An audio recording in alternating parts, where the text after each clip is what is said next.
La vision stratégique, c'est un peu l'arme secrète des entreprises qui durent et j'ai envie de dire qui réussissent aussi. Mais bien souvent, en fait, cette vision stratégique, elle est un peu floue, parfois même très théorique, genre on veut bien faire l'exercice et c'est très scolaire.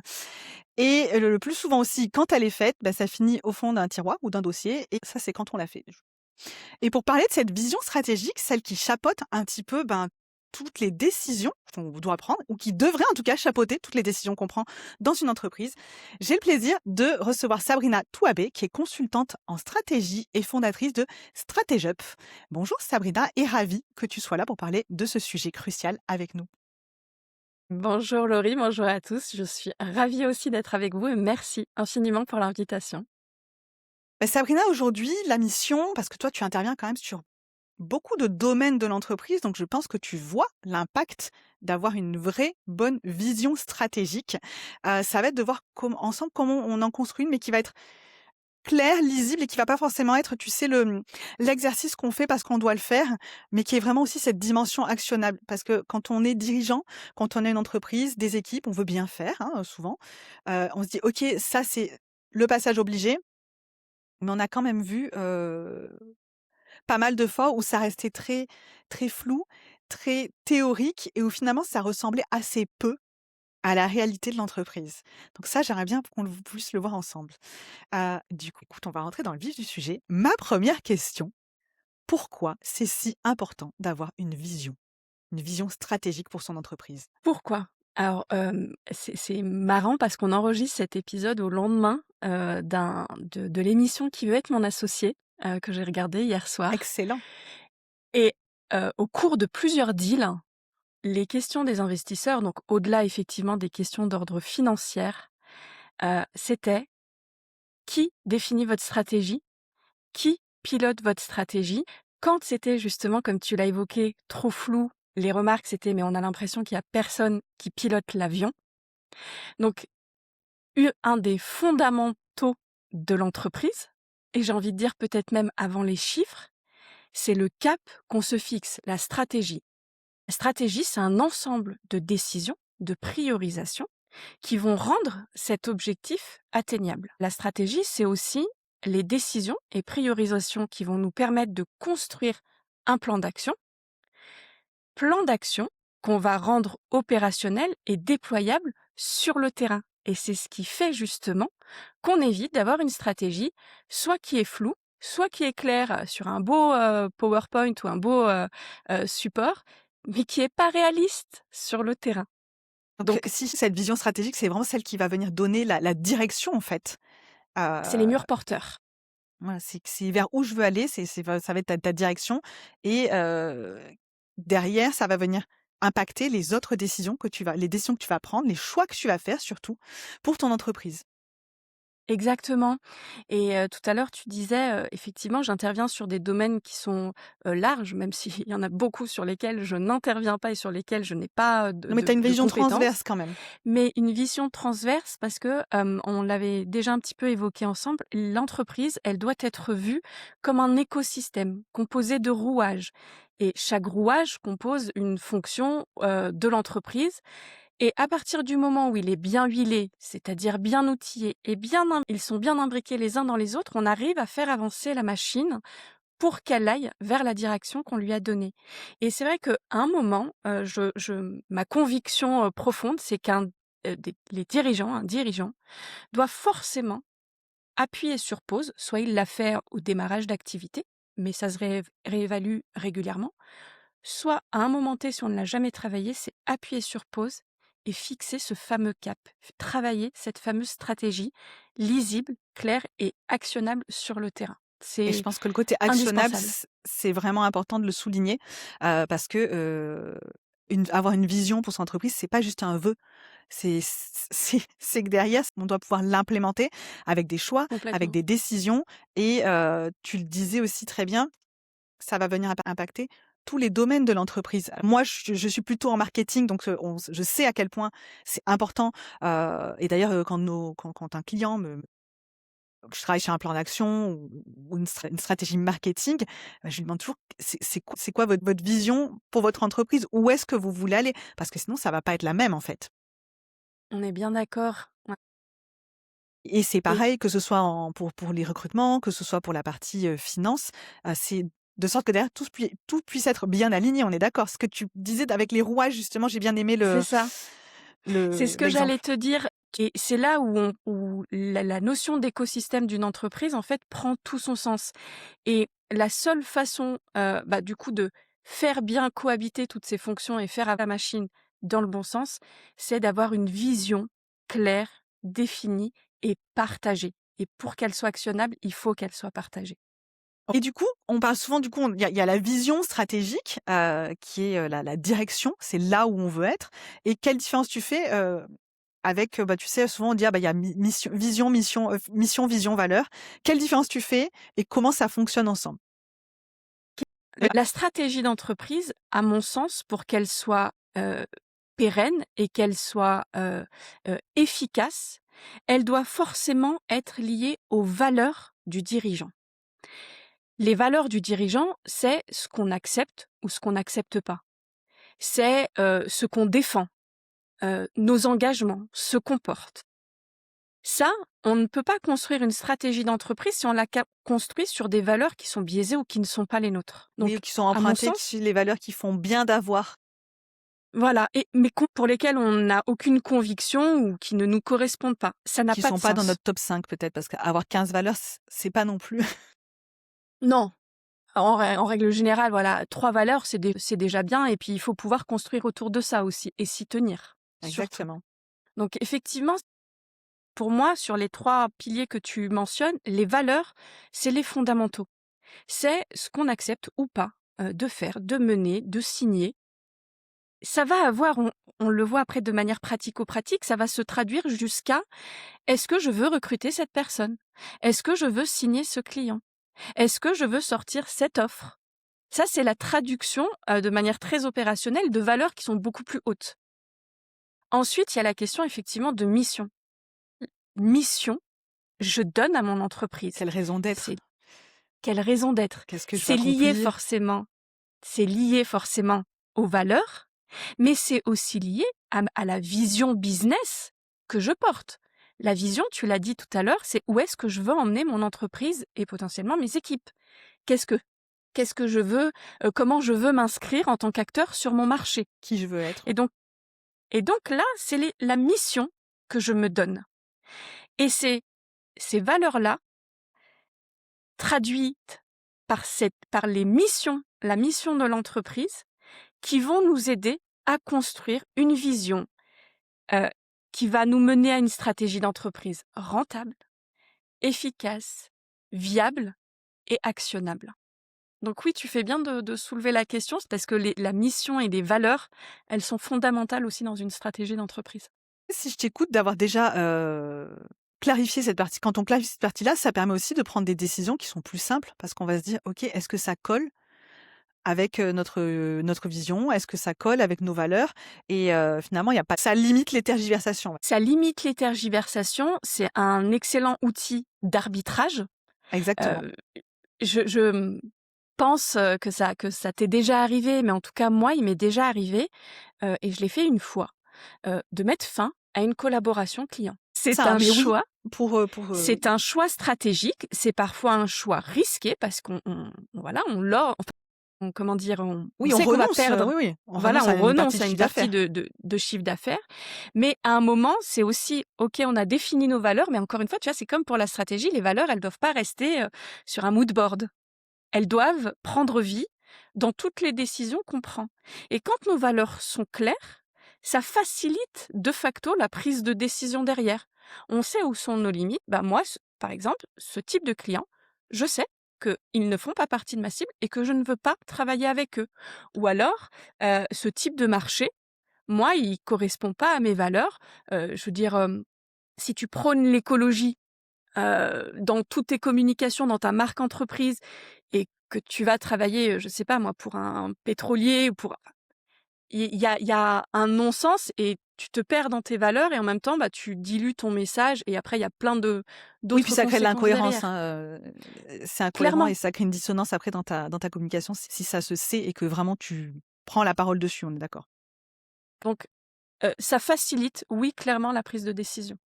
Oui, je te rejoins parce que, alors nous, c'est dans notre vision, c'est vraiment d'être, une entreprise, une agence de conseil et services marketing référence dans le domaine du B2B. Donc, bah, en fait, on a par rapport à cette vision, bah, on s'est dit: On ne sert que les entreprises en B2B». Ce qui fait qu'aujourd'hui, s'il y a un client, même intéressant qui arrive en B2C, on est parfaitement cohérente et dans ce cas-là, bah, ça n'est pas notre client.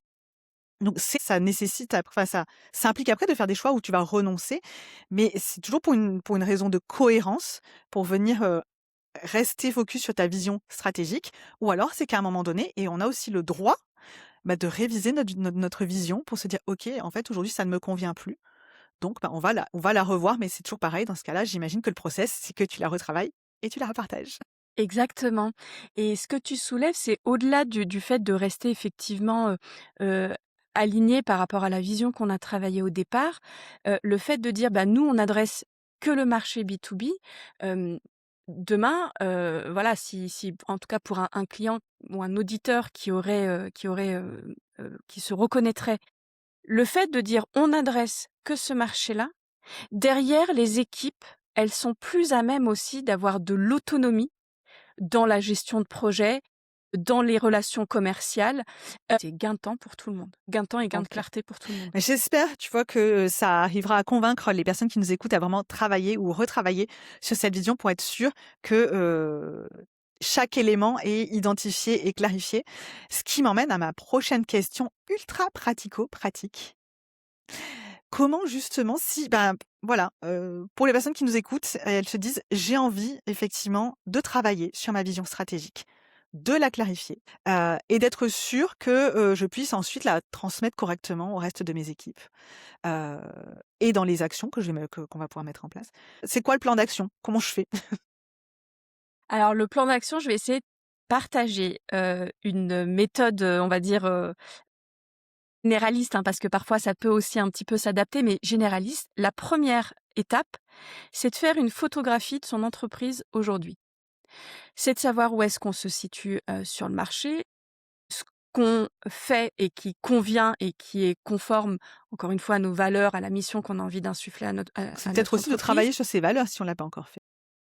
Complètement. Travailler sur ses valeurs, travailler sur la mission, mais c'est aussi de savoir aujourd'hui où est-ce qu'on en est, qu'est-ce qu'on fait qui nous convient pas, quel marché on adresse qui nous convient pas.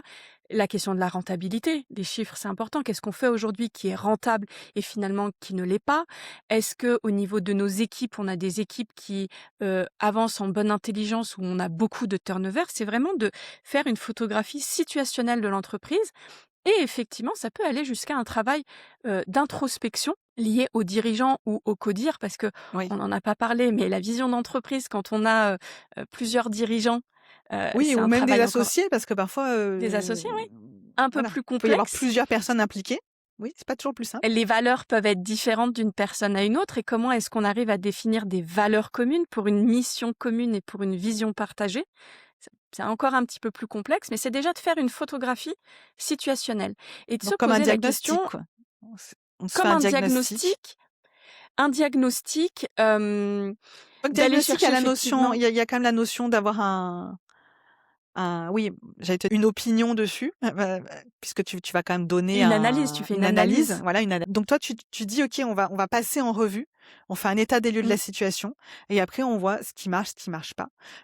Est-ce que tu as des outils pour ça? Je sais qu'on avait déjà abordé, par je entre nous, la matrice SWOT qui est quand même un bon outil pour justement essayer d'évaluer, les forces et les faiblesses et les menaces et les opportunités. Donc, on vient vraiment, avec la matrice SWOT, on vient vraiment faire une analyse complète de notre environnement interne et externe pour savoir, bah, Externe, où ça va pas moins bien, on va dire et c'est quelque chose que tu recommandes de faire en tout cas ou qu'on fait pour, complètement. chaque, chaque domaine de l'entreprise. Oui, l'analyse SWOT effectivement, c'est un excellent outil pour pouvoir faire cette photographie-là, pouvoir extraire ses forces et faiblesses, les menaces et les freins qui se présentent à nous. Si on élargit un peu le champ, c'est aussi, de faire une étude de marché, de voir où est-ce qu'on est aujourd'hui positionné, sur son marché, et Par de, rapport à ses concurrents. savoir si on par rapport à ses concurrents? Est-ce qu'on a envie d'y rester? Est-ce qu'on a envie d'élargir le scope? Est-ce qu'on a envie de se repositionner? Tout ça, contribue aussi au travail autour de la vision d'entreprise et c'est donc de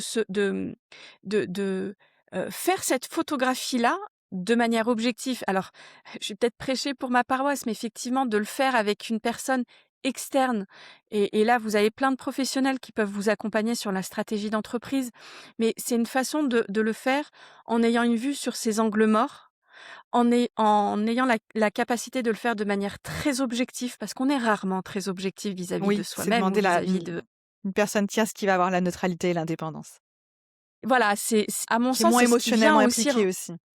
c'est ça, qui vient rendre, cette photographie encore, plus utile finalement derrière. Parce que c'est toujours pareil, si on ne voit que ce qu'on a envie de voir, cette photographie, elle va être biaisée et donc les Oui, décisions et parfois on qu'on peut même pourra soit prendre se trouver derrière, des elles le seront. excuses, soit être très sévère, donc Mmh, c'est ça.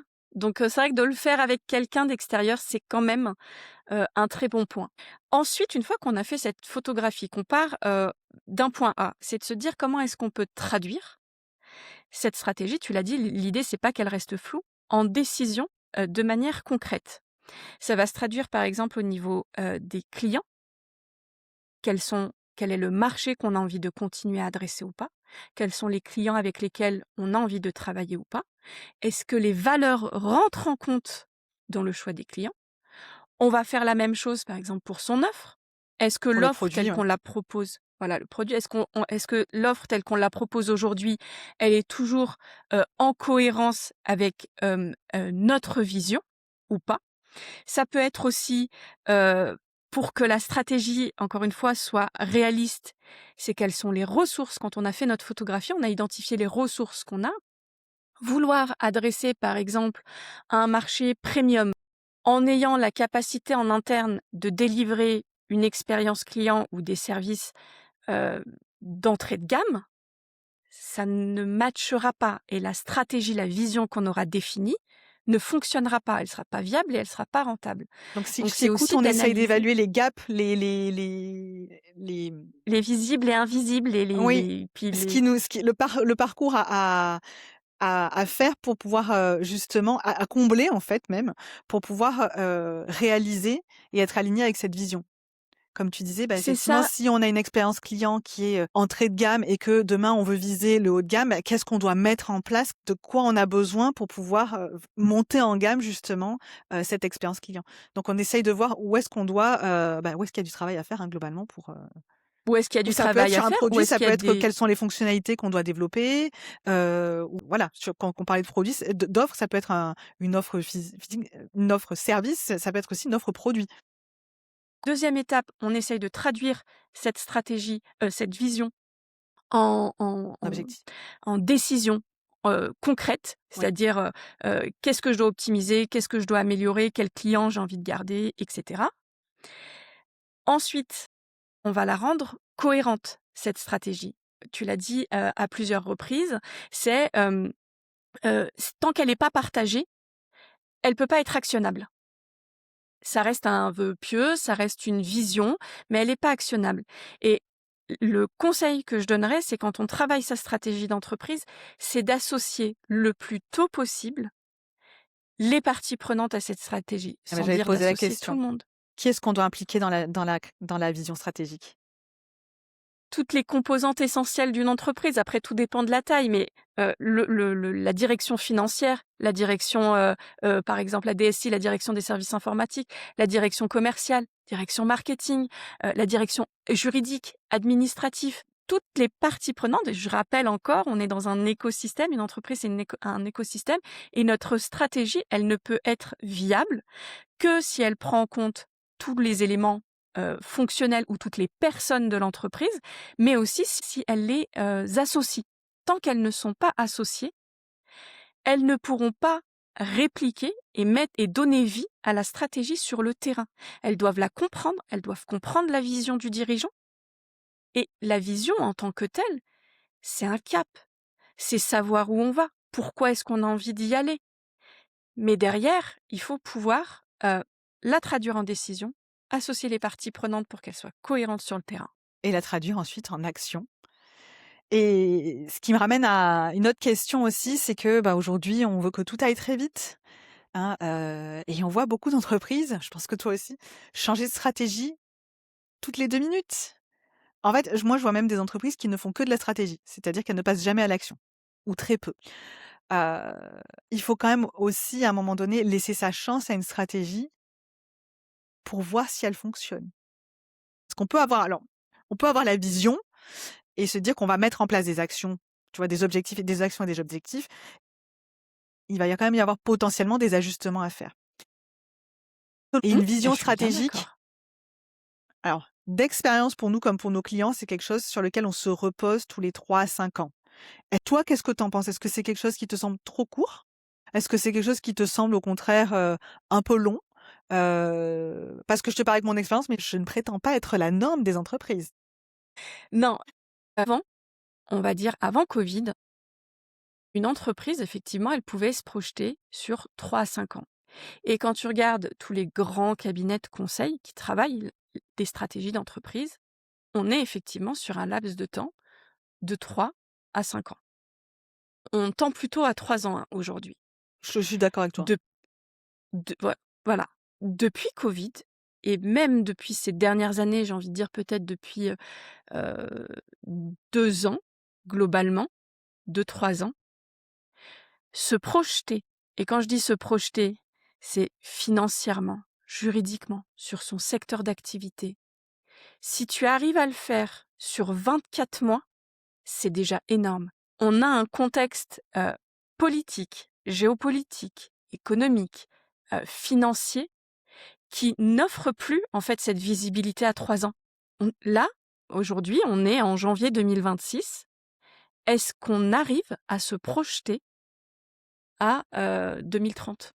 Alors non, mais tu peux, alors je vais peut-être idéaliste, te dire que ton cap vraiment ta vision, c'est, voilà, je veux arriver là, tu vois? Je veux être, mais que finalement ta strat la les actions que tu vas mettre en place derrière, heu, doivent eux être évaluées régulièrement, peut-être plus régulièrement qu'avant, parce que le marché Ça, c'est évident. justement et beaucoup plus mouvant, beaucoup plus incertain, pour être sûr de garder le cap. Là où avant tu te serais dit: «Bah non, on va déployer sur 3 ans parce qu'en fait, c'est bon». Aujourd'hui, tu es plutôt obligé de le faire sur, 12-24 mois parce qu'en réalité, ça bouge tellement que le vent, il est peut-être tellement fort que finalement tu auras dévié de ton cap Mmh. et tu vas devoir réajuster. Tu vois, moi, c'est le est-ce que le cap doit vraiment changer, heu, très souvent?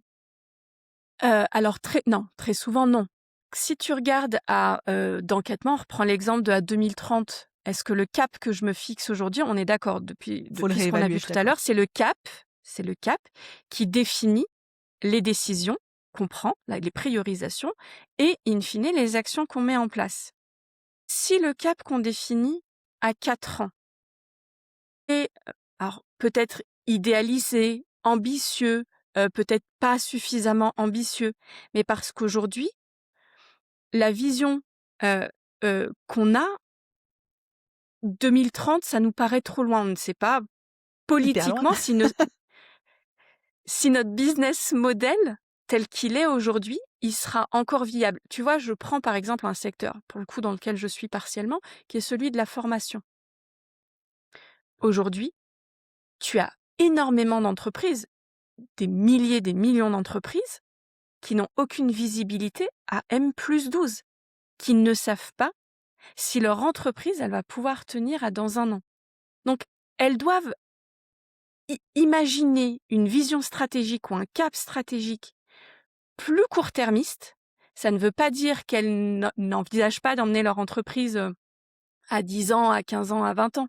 Mais le cap qui doit être fixé, il doit être plus court-termiste pour que derrière les décisions, les priorisations et les actions, elles soient plus réalistes par rapport à la réalité du terrain. Mais encore une fois, c'est pas une science infuse, tu vois? Il y a sûrement des secteurs où aujourd'hui Oui. c'est prospère, où le marché est en, pleine croissance, tu vois? Ou en phase de démarrage et où du coup on peut se projeter.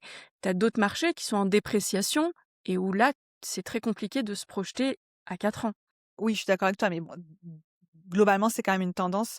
Moi, ce que je voulais, quand même, et je pense que tu as été très clair dessus, c'est que, la vision stratégique n'est jamais quelque chose de figé.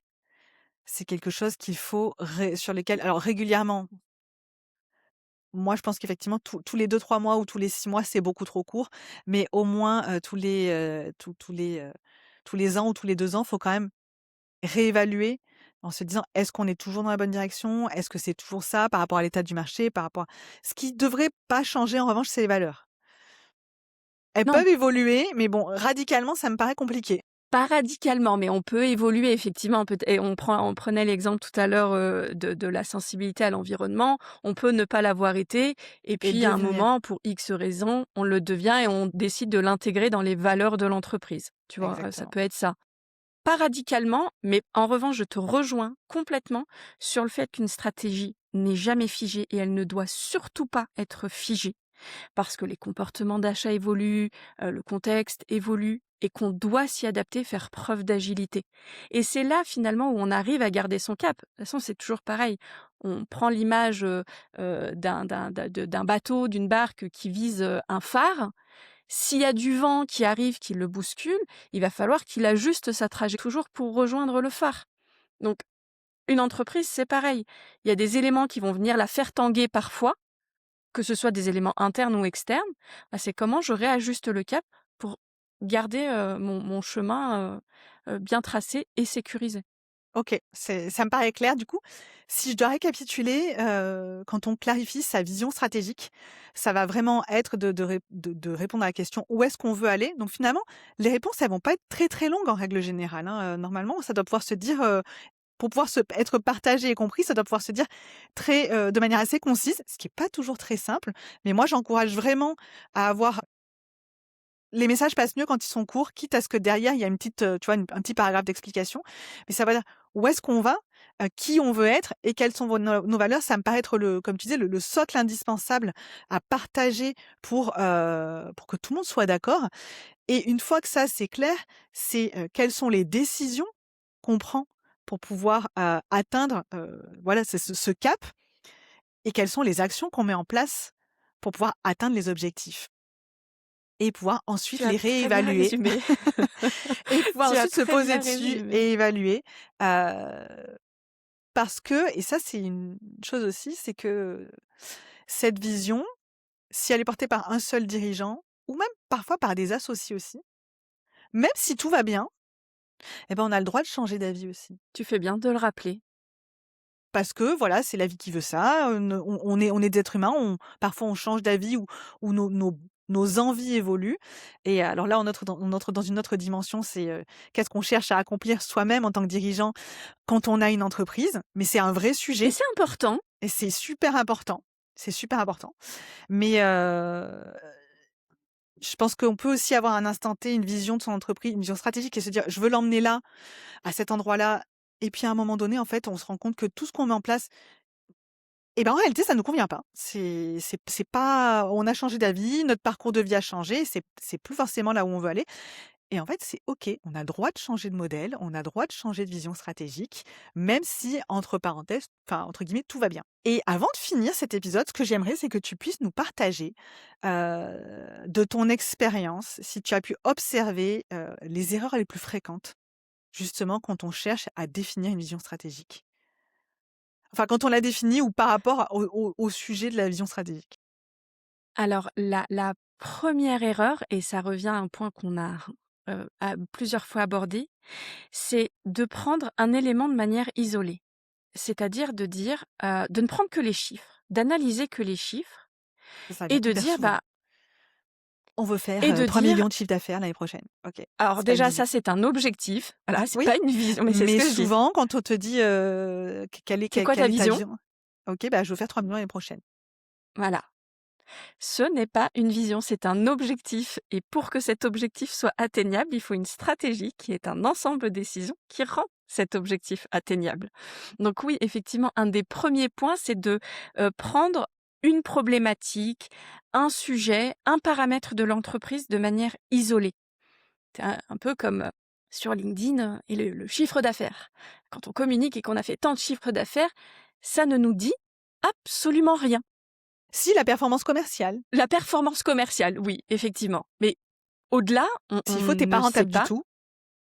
Mais oui, mais c'est exactement ça. analyser cette étape de la photographie, elle est indispensable parce qu'elle va vous permettre de voir vraiment votre entreprise dans l'ensemble. Donc, première erreur à ne surtout pas faire, c'est de ne regarder qu'une partie de votre entreprise, qu'une thématique ou qu'une problématique. Et souvent les Quand on chiffres. travaille sa stratégie, et souvent les chiffres, voyez l'entreprise dans sa globalité et tout est lié. Deuxième erreur, la principale aussi, on l'a plusieurs fois abordée, c'est l'absence de partage de la stratégie. On prend un temps à travailler sa vision, mais à un moment, on ne peut pas, la travailler non plus seul. C'est-à-dire qu'on se fixe un cap, on sait nous, en tant que dirigeant, où est-ce qu'on a envie d'emmener son entreprise ou ses équipes, mais si on ne les associe pas et surtout si après on ne leur partage pas. Et tout à l'heure, tu as dit quelque chose de très pertinent aussi, et sur lequel on se Merci. rejoint, c'est de partager de manière simple et accessible. Heu, une stratégie, en fait, c'est définir quelques points. En fait, si on schématise, c'est ça. Alors, c'est beaucoup plus complexe que ça. Normalement, ça devrait pas être, un PDF de 100 pages, hein. Voilà, mais en surface, en fait, c'est ça. Et de partager à ses équipes de manière lisible, idéalement co-construite et de manière simple et accessible, ça évite bien des Des complexités interprétations derrière. aussi en plus. Des interprétations, ça change tout le temps. De toute façon, on fait, mais ça change tout le temps parce que les équipes, parfois, souvent, elles sont de bonne volonté, mais quand ça change sans arrêt, bah, au bout d'un moment, elles n'y arrivent plus. Peut-être dernière erreur, c'est si, dans le cadre où il y a des associés ou un codir, c'est quand on travaille cette vision, c'est essayer aussi de faire vraiment, la part des choses avec l'émotionnel. Il faut pas que l'émotionnel, en fait, il prenne, trop le pas, sur la vision commune qu'on essaye de construire. Ça, c'est quelque chose qui est important et là, encore une fois, travailler la stratégie avec une tierce personne quand on a un codir ou des associés, c'est très souvent salvateur parce que ça vient ramener de l'objectivité, là où parfois il peut en manquer. Ouais, je suis d'accord avec toi et moi, il y a un truc que j'observe aussi, c'est de vouloir copier, heu, copier la stratégie de quelqu'un d'autre, parce qu'en fait Grosse erreur aussi. grosse erreur parce que c'est jamais la même entreprise et de toute façon, le contexte n'est jamais rigoureusement le même non plus. Donc Les vraiment ne pas valeurs, exactement, ne pas vouloir faire de copier-coller, s'inspirer de certaines choses, pourquoi pas, mais un copier-coller, c'est jamais une bonne idée et d'ailleurs, je suis pas sûre que ça fonctionne, je suis même assez convaincue que ça ne peut pas fonctionner. je te rejoins complètement. Merci beaucoup, Sabrina. Maintenant, on a tout ce qu'il nous faut pour bien travailler cette vision stratégique. Donc, si ça peut paraître fastidieux, en fait, il faut quand même savoir que c'est un travail qui est nécessaire et qui est surtout, qui peut avoir énormément d'impact, qui peut nous permettre de gagner du temps, qui peut nous permettre d'éviter de gaspiller aussi bien du temps que des ressources et Complètement. et qui permet aussi, je dirais même souvent de permettre de développer aussi une vraie culture dans son entreprise. On en a tu vois, c'est quelque chose quand c'est partagé, ça peut vraiment avoir des effets, transpirer Tu absolument partout. fédères. Ouais, ça Tu exactement, c'est fédères très autour de cette fédérateur. vision et tu as l'adhésion de l'équipe et du coup l'équipe derrière elle est, beaucoup plus force de proposition, impliquée dans les projets. Oui, Et c'est ça, c'est un vraiment cercle quelque chose que j'ai vertueux. pu observer, à de Ah très nombreuses complètement. reprises chez des clients. Et bah, écoute, moi, j'aimerais bien te laisser le mot de la fin. Si tu avais une phrase ou 2 de take away pour les personnes qui nous regardent et qui nous écoutent, qu'est-ce que ce serait? Take away, appuyez sur pause si vous ne l'avez pas fait, et travaillez votre stratégie. Posez-vous ces questions qui semblent très simples, mais qui sont fondamentales. Qui vous êtes? Où est-ce que vous voulez aller? Où est-ce que vous avez envie d'emmener vos équipes? Faites ce travail-là, vous verrez à quel point il est salvateur sur le court terme, le moyen, le long terme, à quel point il est salvateur pour votre entreprise, pour vos équipes, pour vos clients aussi, parce que cette vision-là, elle se traduit aussi dans l'expérience client. Heu, Écoute, je te remercie pour ces paroles pleines de sagesse. Heu, Sabrina, un grand merci. Où est-ce qu'on peut te retrouver justement, bah, pour en savoir un petit peu plus, pour te suivre?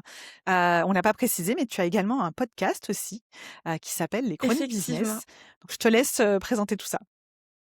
Effectivement, donc on peut me retrouver principalement sur LinkedIn, où, je communique, on va dire en moyenne, Activement. 5 fois par semaine, voilà, activement. La porte de ma messagerie est toujours ouverte. Effectivement, on me retrouve sur, la newsletter Success Team sur Substack, pardon, et puis, dans un podcast sur toutes vos plateformes d'écoute qui s'appelle Chronique Business et où je dévoile les coulisses de l'entrepreneuriat. Et encore merci infiniment, pour l'invitation Laurie, c'était un chouette moment partagé. Eh ben, écoute, plaisir partagé. Je te remercie beaucoup Sabrina et à tous, je vous dis à très bientôt.